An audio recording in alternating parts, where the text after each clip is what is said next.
তো চলুন বেশি কথা না বাড়িয়ে ঘটনাটি শুরু করা যাক। বিশ্বাস করা বা না করা সেটা সম্পূর্ণ আপনার ব্যাপার। ঘটনাটি ঘটেছিল রাসেল নামক একটি লোকের সাথে। তার একটি মূলত পুকুর ছিল ছোট। সেই পুকুরে রাসেল ভাই চিংড়ি চাষ করত এবং গ্রামের পরিবেশ তখন সেরকম ভালো ছিল না। চোর ডাকাতের হার তখন অনেক বেড়ে গিয়েছিল।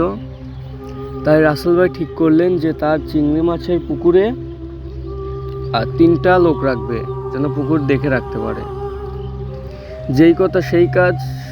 রাসেল ভাইয়ের পুকুরের দেখাশোনা করতে 3টা লোক আসলো। সেই 3টা লোকই ছিল ভাই ভাই, মানে 3জন তার মায়ের আপন পেটের ভাই। তারা প্রথম দিন যখন তাদের ডিউটি ছিল তখন তারা ভালো মতোই করলো। 1 মাস তারা ভালো মতোই ডিউটি করলো। মূল ঘটনা ঘটে 1 মাস পরের থেকে। হঠাৎ তারা পাহারা দেওয়া সত্ত্বেও চিংড়ি মাছগুলো উধাও হয়ে যাচ্ছিল। তারা কিছুতেই বুঝে উঠতে পারছিল না এত শক্ত পাহারা দেওয়ার পরেও চিংড়িগুলো কোথায় যাচ্ছিল।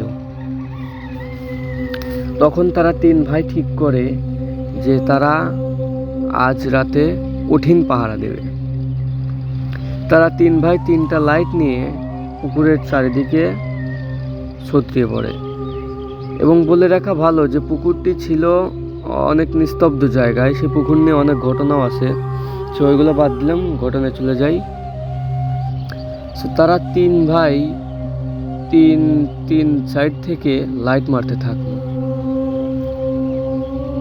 প্রথম দিকে ঠিকই ছিল, তখন বাজে রাত প্রায় 1:30টা। তখন হলো কি, কেমন যেন পুকুরের পানির ভিতরে বুদবুদ ওঠা শুরু করলো জোরে জোরে।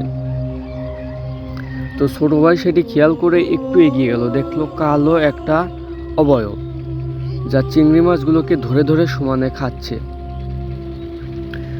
ছোট ভাই কিছু না ভেবে সরাসরি পুকুরে লাফ দিয়ে সেই কালো অবয়বটিকে ইচ্ছা মতো ঘুষি কিল লাথি শুরু করলো।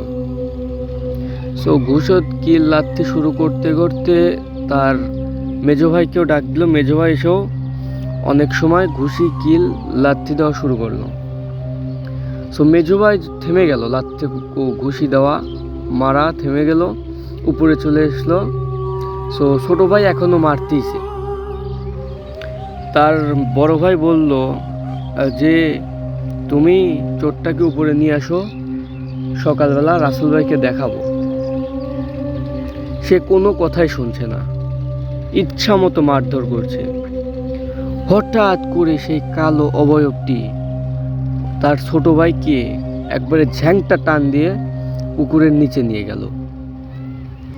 বলে রাখা ভালো যে পুকুরের গর্ত বেশি না, গভীর বেশি না, একটা মানুষের বুক পর্যন্ত হবে। এই ঝ্যাংটা টানে এত গতিতে গেল, মানে মিলি সেকেন্ডের মধ্যে পানির ভিতরে নিয়ে গেল তাকে। তার 2 ভাই তাকে অনেক খোঁজাখুঁজি করলো। পুকুরটা বেশি বড়ও না, অনেক খোঁজাখুঁজির পরেও পাচ্ছিল না। এবং সেই গ্রামের সকল লোক এসে সেই পুকুরে নেমে তাকে খোঁজাখুঁজি করছিল। এত খোঁজার পরেও তাকে কেউ পাচ্ছিল না। হঠাৎ পুকুরের এক সাইডে ভেসে ওঠে তার ছোট ভাইয়ের মৃতদেহ। ঘটনাটি এখানে শেষ হলে পারত, এখান থেকেই ঘটনা শুরু।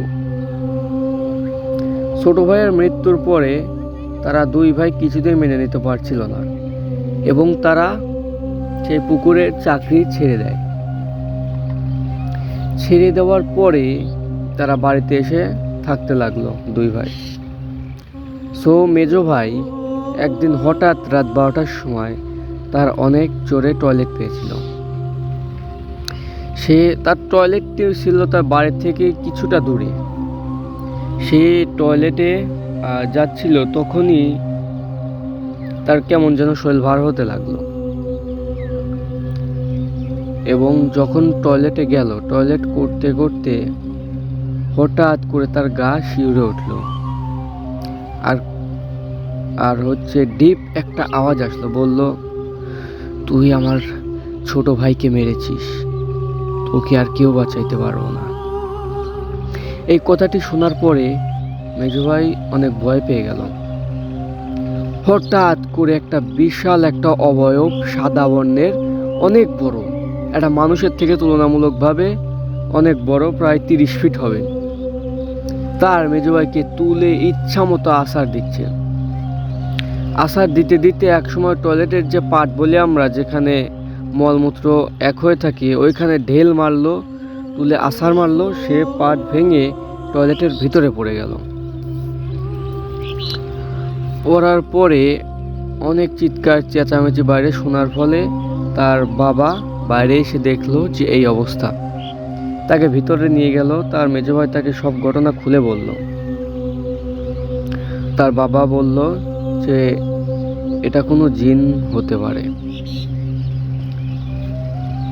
পরের দিন মেজো ভাইয়ের অনেক জ্বর, 15 দিন পর্যন্ত জ্বর ছিল। 15 দিন পরে মেজো ভাইটিও মারা গেল। এবং তার বড় ভাইয়ের সাথে আবার এই ঘটনাটি ঘটে, একই ঘটনা। তার বড় ভাইয়ের বিছানায় ঘুমিয়ে আছে।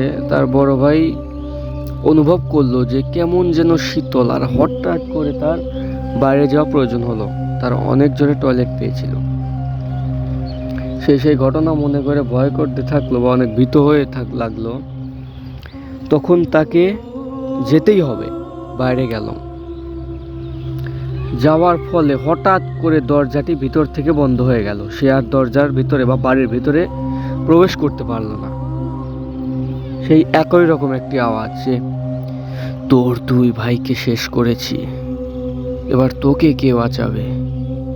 আমার ছোট ভাইকে তোরা যেভাবে মারলি, একটাকেও ছাড়বো না আমি, তোদের পরিবার ধরে ধ্বংস করে ফেলবো।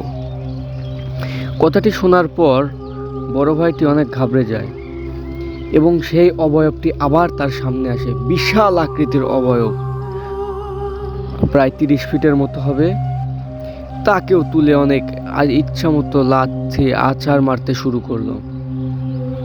সে যখন আছাড় মারতে মারতে আধমরা হয়ে গেল, তখন তার বাবা বাইরে আসলো। এসে দেখলো তার ছেলের গলা ধরে হাত উঁচু করে তাকে শূন্যের উপর ভাসিয়ে রাখছে। তার বড় ভাই অনেক ছটফট করতে শুরু করলো এবং তার বাবা অনেক বয়স্ক হয়ে গেছিল। ইয়ং বয়সে তিনি একজন তান্ত্রিক বা কবিরাজ ছিলেন। তার যে গুরু ছিল, সে তাকে একটি তাবিজ দেয় এবং বলে যে এই তাবিজটি তোর খারাপ সময়ে ব্যবহার করবি।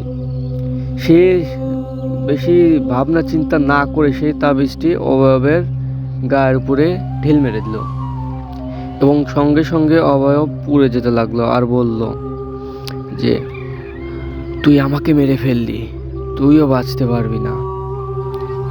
এই কথাটি বলার পরে সে মরে গেল বা আগুনের গোলা হয়ে উড়ে গেল। সো এই ঘটনার কয়েকদিন পরে, এই ঘটনার পরের দিনই সেই বড় ভাইয়ের প্রচণ্ড পরিমাণে জ্বর চলে এলো। সেই বড় ভাইও 3 দিন বেঁচে ছিল, তারপরে সে মারা যায়। এই ছিল ঘটনা। ভালো লাগলে লাইক, কমেন্ট, শেয়ার এবং সাবস্ক্রাইব করবেন। তো সবাইকে ধন্যবাদ।